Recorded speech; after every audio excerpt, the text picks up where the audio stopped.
Ketersediaan air bersih menjadi salah satu kebutuhan penting bagi masyarakat di Desa Lubuk Tampang, Kecamatan Kikim Timur. Sebelum adanya program TMMD ke-128, warga masih mengalami kesulitan dalam memenuhi kebutuhan air sehari-hari. Kami kalau ambil air itu di sungai, apalagi kalau musim kemarau, kami agak susah cari air. Jadi sehari itu 2 kali, pagi sama sore itu ngambil air di sungai. Tempatnya jauh, itu sekitar kalau ngambil air itu setengah jam.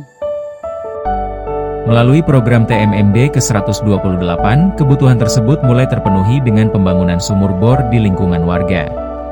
Selain jalan usaha perkebunan, banyak lagi program-program yang disusun, dibuat oleh TMMD ini.